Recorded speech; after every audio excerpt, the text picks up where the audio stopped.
자, 여러분, 이 차를 소나타랑 비교하시는 분들이 있는데요. 소나타랑 비교를 하실 거면 적어도 지금 현재 팔고 있는 그 소나타 그거랑 비교하면 안 되고요. 그 이전 LF도 비교하면 안 되고요. 그 이전 YF도 비교하면 안 됩니다. 네, 그 이전 NF 소나타랑 비교하면 딱 잘 어울릴 것 같아요.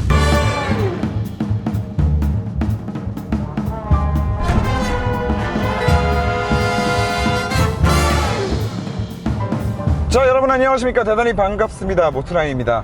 폭스바겐 제타입니다. 올해 초에 굉장히 뜨거운 뉴스들을 막 쏟아낸 차예요. 굉장히 핫한 뉴스였죠. 2천만원대 수입차가 나온다. 2천만원대 수입차로 수입차의 대중화를 이끌겠다라고 폭스바겐에서 엄청나게 보도자료를 내면서 큰 이슈가 됐었습니다. 그리고 그 큰 이슈에 휘말린 사람, 여러분들도 모두 다 알고 계시는 우리 BPD의 솔림. 이 차량은 솔림 차량이에요. 협찬해 주셔서 대단히 감사합니다. 진짜 타보고 싶었던 차거든요. 뭐야 이건? 자, 갑자기 출력 제한이 걸렸습니다. 경고가 들어오면서 똥을 껐다가 없어졌네요. 뭐지? 자, 이 차에 대해서 뭐 얘기를 많이 듣기는 했지만 실물로 보니까 진짜 또 한 번 놀랍기는 하더라고요. 정말 우리가 예전에 알고 있던 그 제타와는 비교도 안 될 정도로 일단 차 사이즈가 커졌습니다. 그리고 오죽하면 이 차 사이즈가 커진 것 때문에 유럽 시장 내에서 파사트와의 판매 간섭을 우려해서 유럽에서는 단종을 시켰다라는 추측들이 나올 정도로 사이즈가 굉장히 일단 커졌고, 커진 만큼 예전에 우리가 알고 있던 그 제타와는 비교할 수 없을 정도로 실내 거주성에 있어서는 비약적인 발전을 이뤘습니다. 그리고 트렁크 공간도 굉장히 넓어졌어요. 그리고 트렁크 얘기가 나와서 말인데, 진짜 현대차와는 너무나 비교가 되는 트렁크 닫을 때 사용할 수 있는 그 손잡이와 함께 겸용으로 이루어져 있는 그 트렁크 안쪽의 커버, 이런 것도 굉장히 좀 실용적이지만 견고해 보이고 깔끔하게 잘 만들어져 있고 군더더기 없는 실내 디자인을 가지고 있습니다. 거기다가 무려 폭스바겐이라는 마크를 달고 있는 중형 세단인데 2천만원대에 구매가 가능한 차량이다. 그리고 기본적으로 들어갈 건 다 들어가 있습니다. 열선 시트, 통풍 시트까지도 들어가 있어요. 물론 전동 접이식 사이드미러 이런 것들이 빠져 있기는 합니다만, 얼마 안 들이고 튜닝이 가능합니다. 오토홀드가 없었지만 우리 솔림 같은 경우에도 얼마 되지 않는 돈으로 오토홀드를 간단하게 차량에 옵션을 추가해서 지금 이렇게 편하게 정차 시에는 브레이크 한번 밟아놓고 기다리면 된다는 거. 이거 뭔데? 잠깐만요. 경고등이 들어와서 얼마 쏘지도 않았는데 왜 아예 엔진 체크등이 들어와 있네? 저기 솔림, 나 차에 아무 짓도 안 했어요. 저 아무 짓도 안 했습니다. 진짜로. 많이 쏘지도 않았어요. 서비스 센터 들어가 봅시다.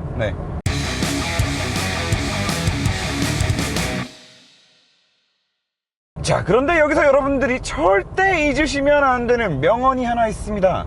싼 게 비지떡이다.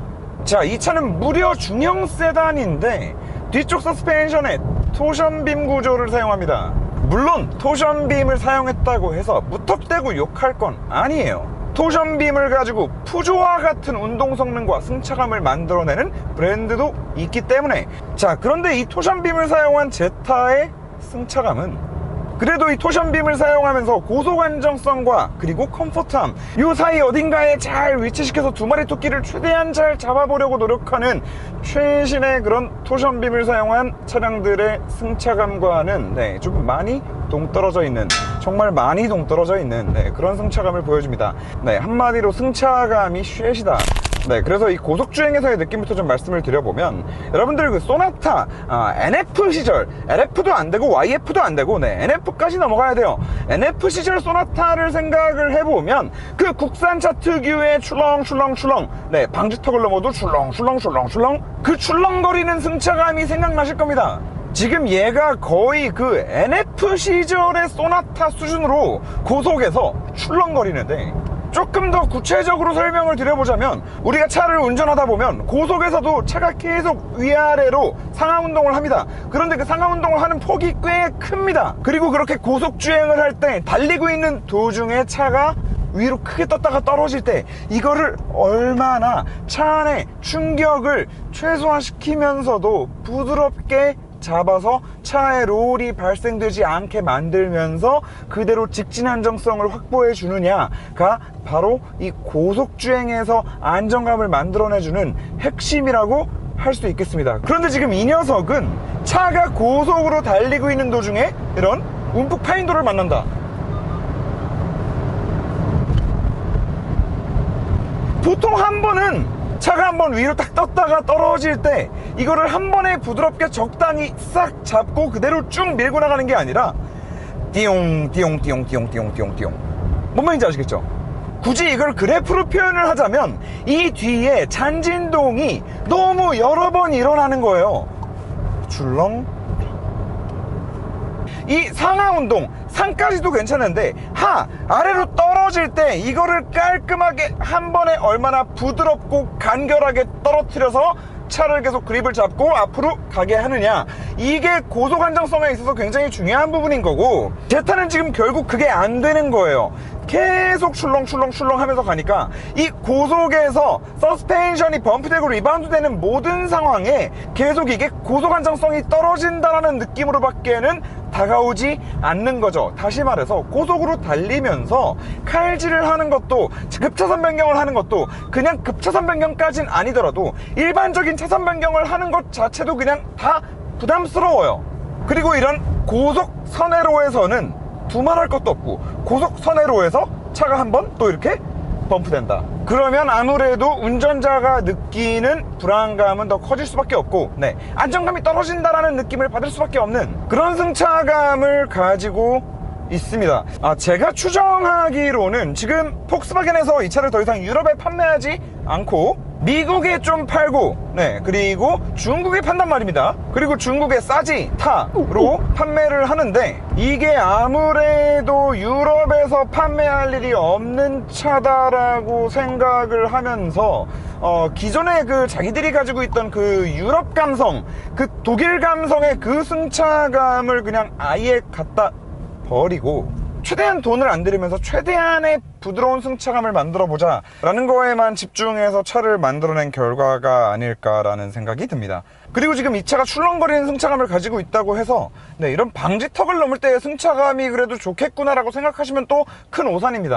이게 고속주행할 때에도 위아래로 이 출렁거리는 이 컨트롤이 너무 안 되다 보니까 차가 크게 떴다가 떨어질 때 좀 심한 경우에는 서스펜션이 범프되면서 이렇게 뻑하고 치는 느낌과 소리까지 나는데, 이게 지금 방지턱을 넘을 때에도 그 비슷한 느낌이 계속 납니다.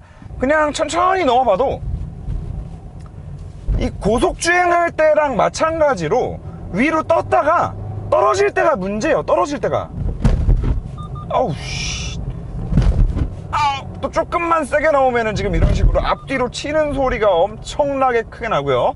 결국에 서스펜션이 이런 요철을 지날 때, 처음 요철을 만나서 서스펜션이 범프를 해줄 때는 빠르게 해준 다음에 차가 떨어질 때는 또 리바운드를 굉장히 또 빠르게 해줘야 된단 말이죠. 이 리바운드 되는 속도가 나와줘야만 차가 떴다가 떨어질 때 그 충격을 부드럽게 잡으면서 갈 수가 있습니다. 그런데 얘는 먹는 건 먹는 것대로 느리고 펴지는 건 펴지는 것대로 또 느려요. 진짜 거짓말하는 게 아니라 아반떼에 들어가 있는 서스펜션보다도 더 싼 서스펜션이 들어가 있는, 더 싼 댐퍼가 들어가 있는 것 같은 느낌입니다.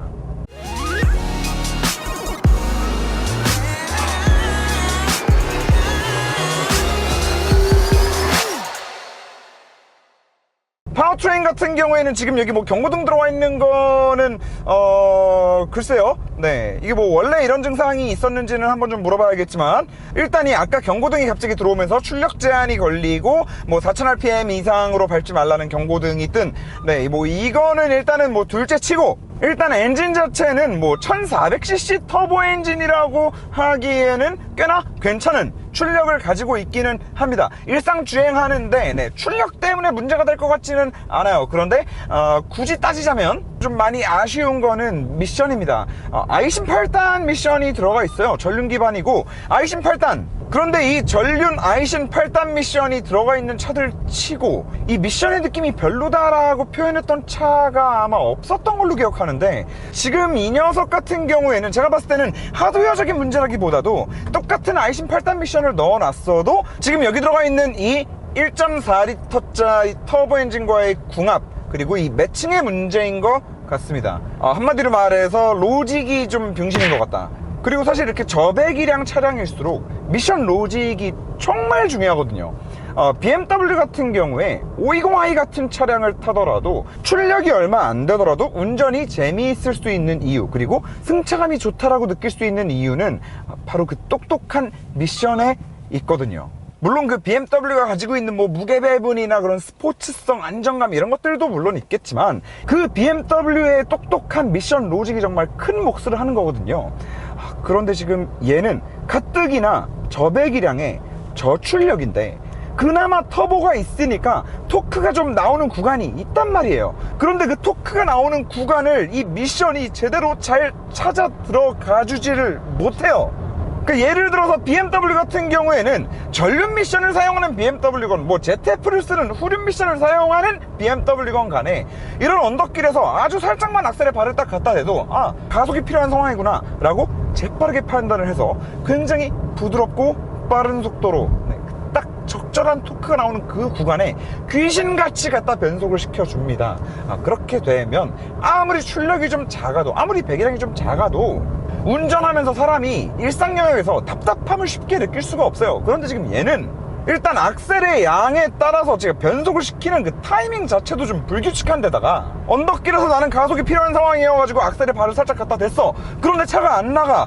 왜 안 나가지? 이미 변속이 되고도 남았어야 되는 시간인데 변속이 안 돼. 차는 안 나가. 악셀을 거기서 조금 더 밟아. 그러면 갑자기 2단, 3단을 한꺼번에 내려버리면서 RPM이 또 미친듯이 올라가고, 그럼 RPM이 미친듯이 올라가는 것까지도 괜찮아. 그럼 터보차니까 또 빨리빨리 변속을 시켜서 그 다음 토크가 나오는 구간, 그 다음 단수를 빨리 또 변속을 시켜주면 되는데 밟고 있으면 밟고 있는 대로 또 변속은 안 시키고 계속 또 고RPM으로 조져요. 그러면 답답하면서 소리는 시끄러워지면서 연비만 안 좋아지는 이런 악순환이 반복이 되는 그런 로직을 가지고 있다. 제타 사지타 제타 모르겠습니다. 이거를 폭스바겐에서 어떤 생각으로 개발을 했으며 도대체 유럽에서는 왜 단종시키고 중국과 미국과 한국 뭐 일부 국가에서만 판매를 하는지, 그리고 그렇게 되면서 어떤 세팅의 차이들이 생겼고 뭐 어떤 건지 정확히는 모르겠지만 한 가지 확실한 건 제가 아까도 말씀드렸듯이 이거는 싼 게 비지떡이라는 말밖에는 저는 할 말이 없네요. 뭐 누가 뭐라 그러건. 우리 솔림 같은 경우에는 이제 최초 출시할 때는 2700 그렇게 팔 때 구매를 하셨고, 지금 현재는 뭐 3200 뭐 이렇다고 합니다. 그래서 3200만 원이 되면서 뭐 여기 클러스터가 이제 디지털 클러스터로 바뀌고, 그리고 차선 중앙 유지 기능이 들어가고 했다고 하는데, 그렇게 해서 3200 모르겠어요. 폭스바겐이라는 브랜드, 그리고 또 브랜드를 떠나서 희소성도 있겠죠. 그 폭스바겐 수입 브랜드라는 이미지 그리고 희소성에 이 두 가지 인정할 수 있습니다. 그런데 그 두 가지를 제외하고 진짜 나는 데일리로 편하게 안전하게 그리고 스트레스 받지 않으면서 탈 차가 필요하다 라고 하시는 분들, 진짜 차량의 본연의 상품성만 보시는 분들, 그분들께는 절대 추천드릴 수가 없는 차량이 되겠습니다. 제가 장담 드리겠습니다. 그냥 요 같은 가격으로 소나타를 구매하시면, 물론 소나타도 그 2.0 NA는 절대로 구매하시면 안 됩니다. 2.0 NA 말고 그 2.0 NA 모델을 제외한 뭐 소나타가 됐든 뭐 K5가 됐든 그런 아이들을 타시는 게, 아니면 뭐 아반떼 하이브리드로 가는 게 나을 수도 있고요, 아니면 아반떼 1.6 터보로 가는 게 나을 수도 있고요. 아무튼 저는 이거는 많이 실망스럽네요. 폭스바겐 제타. 다시 한 번 더 말씀드리지만 이것만 기억해 주시면 될 것 같습니다. 오늘도 시청해 주셔서 감사합니다.